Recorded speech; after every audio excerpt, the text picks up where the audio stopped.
Assalamualaikum warahmatullahi wabarakatuh. Perkenalkan, nama saya Wulana Vitasari dan ini partner saya. Saya Dewi Nurlandari.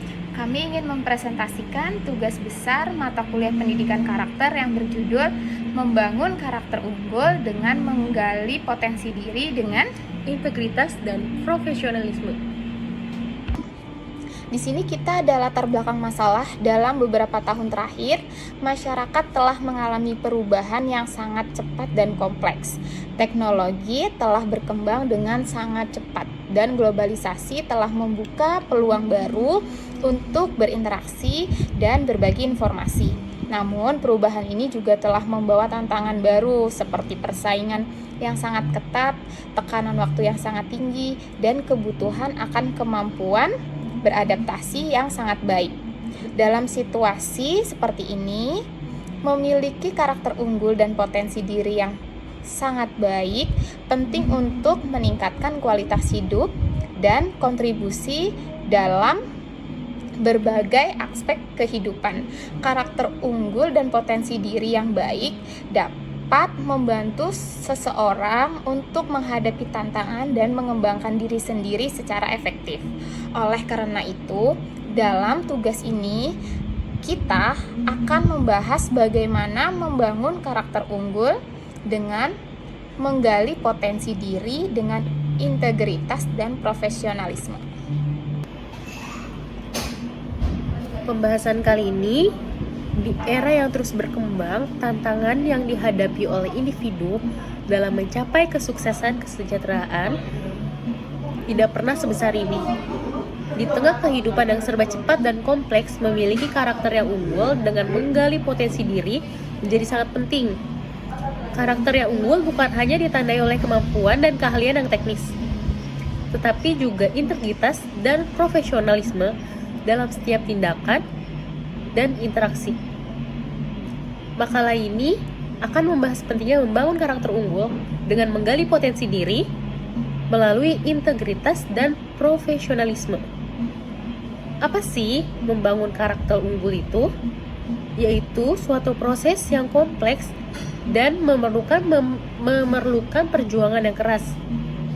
Karakter unggul tidak hanya berarti memiliki keterampilan yang baik, tapi juga integritas dan profesionalisme yang kuat ya. Dalam makalah ini, kita akan membahas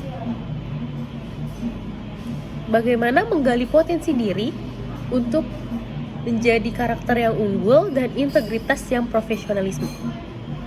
Karakter unggul itu suatu kualitas yang dimiliki oleh seseorang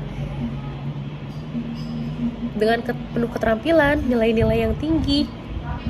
Karakter unggul tidak hanya berarti memiliki kemampuan yang baik, tapi juga memiliki kemampuan yang bisa beradaptasi dengan situasi yang berbeda dan memiliki nilai-nilai yang kuat. Karakter unggul juga berarti memiliki integritas dan profesionalisme yang kuat, sehingga dapat diandalkan dan dipercaya oleh orang lain. Lalu selanjutnya ada menggali potensi diri. Menggali potensi diri adalah suatu proses yang penting dalam membangun karakter unggul, dan potensi diri adalah kemampuan dan keterampilan yang dimiliki oleh seseorang yang belum dikembangkan.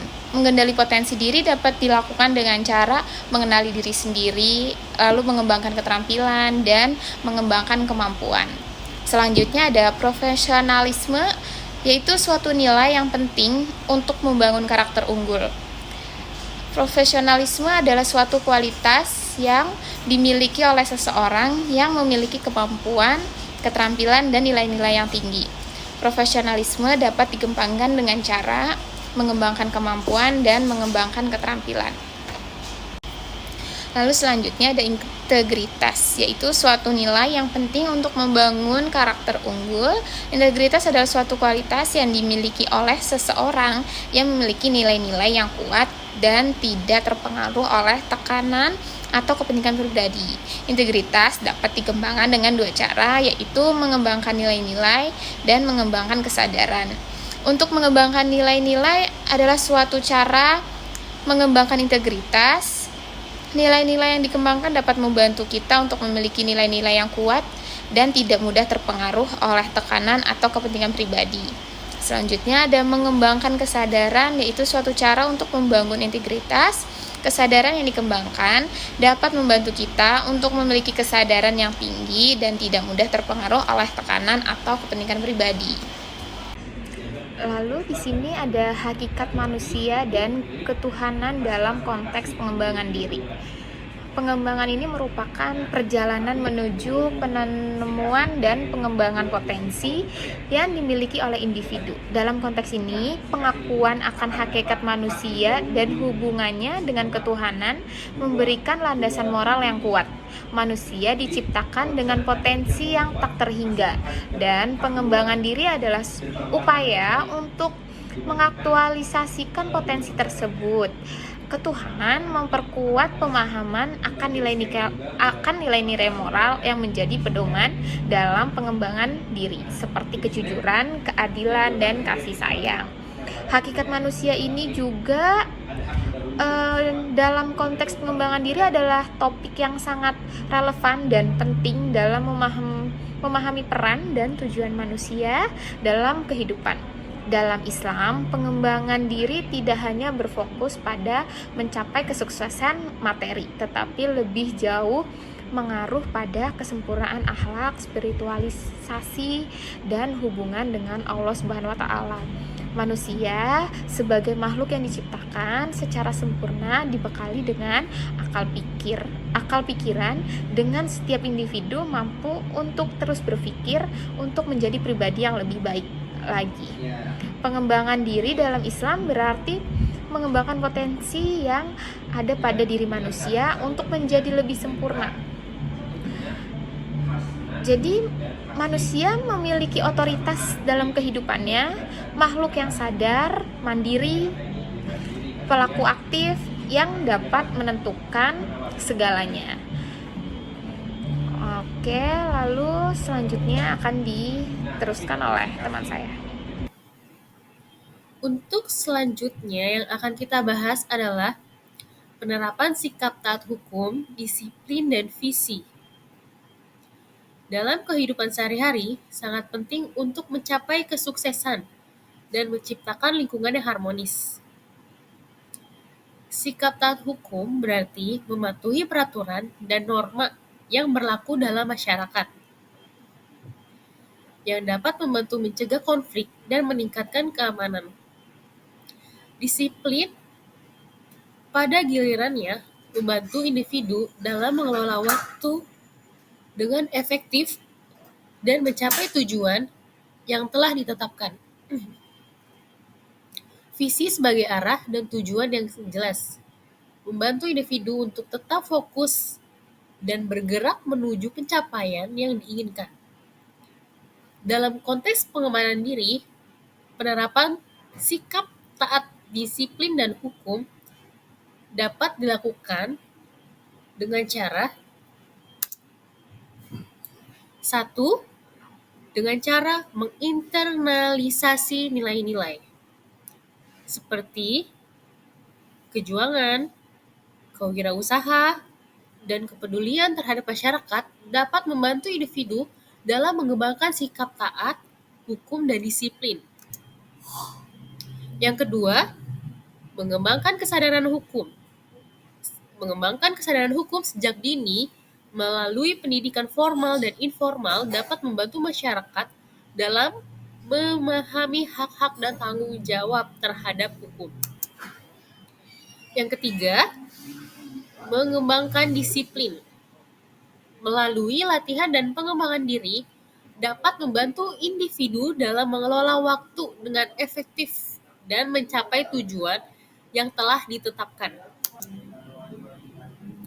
Dan yang terakhir, yang keempat, mengembangkan visi.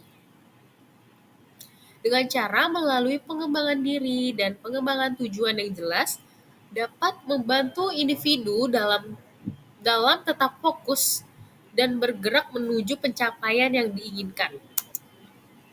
Dalam sintesis, penerapan sikap taat hukum, disiplin, dan visi dalam kehidupan sehari-hari sangat penting untuk mencapai kesuksesan dan menciptakan lingkungan yang harmonis.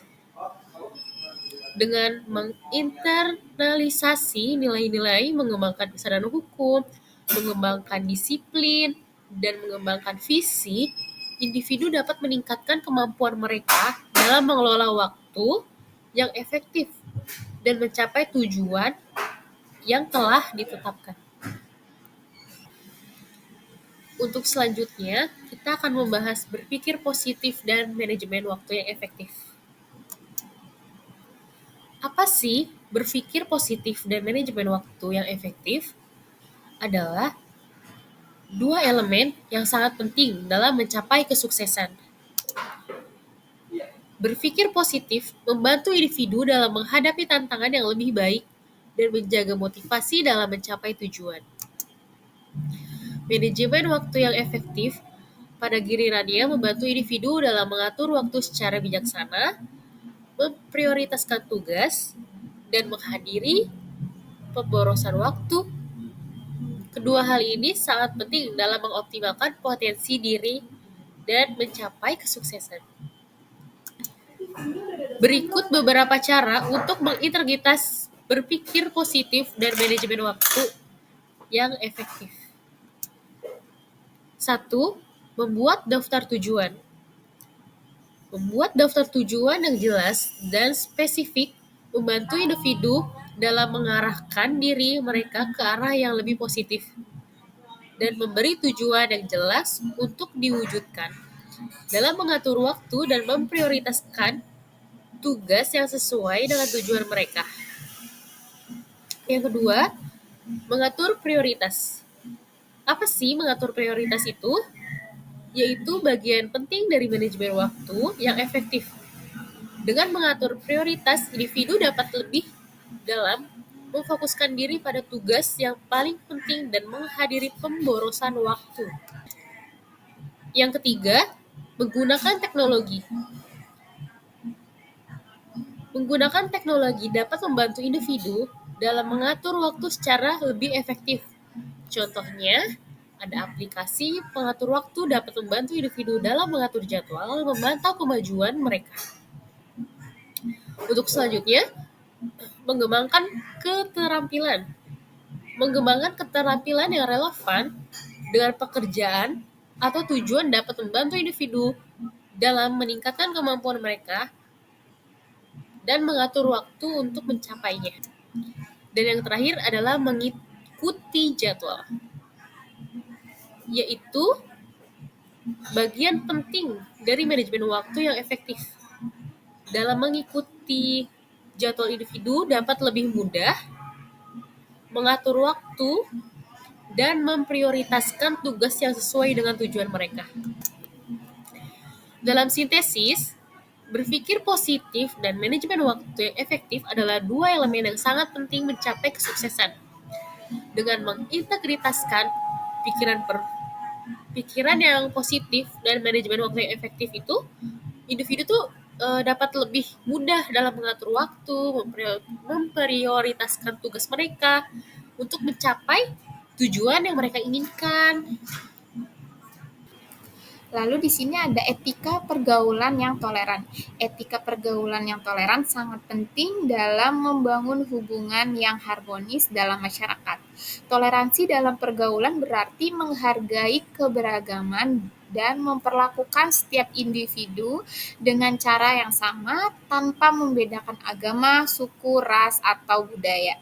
Dengan demikian, etika pergaulan yang toleran dapat memperluas jaringan sosial dan memperkaya pengalaman hidup dalam konteks Indonesia yang memiliki keragaman budaya dan agama yang sangat luas.